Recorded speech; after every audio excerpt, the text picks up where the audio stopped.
Hello world.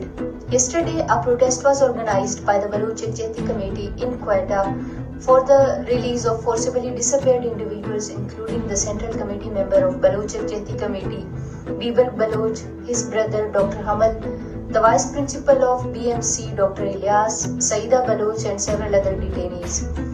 The state's response to the peaceful protest was brutal and violent. The police forces targeted peaceful demonstrators with baton charges, tear gas shelling, mass arrests, and indiscriminate state firing. The communication networks were disrupted, and a search operation was also launched in the Saryab region of Quetta to target and arrest additional protesters. Tragically, the violence claimed the lives of at least 3 innocent individuals. The martyred also included a 13-year-old child, Nematullah Baloch, who was shot in the chest and killed in the indiscriminate state firing. During this whole attack, dozens suffered injuries, amongst whom many injured were brought in critical condition to the civil hospital Quetta.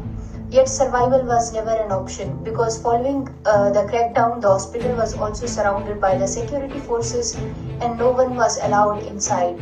No family was allowed to check if their loved ones were among the injured, and no blood donors were also allowed to help in this situation. Meanwhile, the Baloch Ekjehti Committee and families of deceased launched a sit-in with the lifeless bodies of the martyred at Saryab Road, Quetta to demand justice. There has been a complete network blackout and cut-off of communication to suppress the situation till this time. In a disturbing escalation of state violence, Dr. Marang Baloch, along with other protesters and dead bodies, were forcibly disappeared during a brutal pre-dawn raid on the sit-in. At 5:30 a.m. today, security forces once again attacked the sit-in, subjecting Baloch women, children, and peaceful protesters to extreme violence. The authorities not only disappeared Dr. Marang Baloch and others, but also forcefully dragged and seized the dead bodies of the martyred protesters who had already been shot dead by the security forces in the yesterday's protest. The crackdown not only represents gross violations of human rights and an assault on the peaceful assembly and freedom of expression, but it also unveils the decade-based genocide of Baloch.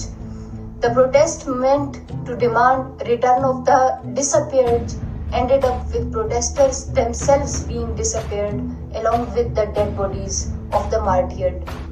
Beside the one after other brutal crackdown, there is imposed a continuous complete communication blackout in Quetta. Network and internet services have been completely jammed. Roads are blocked with containers, creating a curfew-like situation and chaos in the city with no communication with the world outside.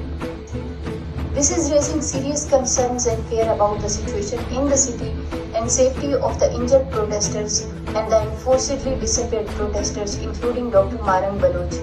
We don't know the whereabouts of neither of the protesters and nor of the BYC leader Dr. Marang Baloch, who is also a nominee of the Nobel Peace Award and one of the Times 100 Emerging Leaders and BBC's 100 Women 2024. In the ongoing situation, we are extremely worried about her safety and life. The international community must intervene urgently to ensure the safety of Marang Baloch and others. And I would say, what more of violence and atrocities and genocide shall the Baloch endure to break the silence of the world? We call on the United Nations, the Amnesty International, the Human Rights Watch, and other human rights organizations worldwide and the people worldwide to urgently interfere and speak out on the actions of the state security forces in Balochistan and the communication blackout there. We urge these organizations to call for immediate action to protect the lives and rights of the Baloch people and demand the safe release of all political prisoners, including Marang Baloch, without any sort of conditions. The world must not remain silent in the face of such brutality. Thank you.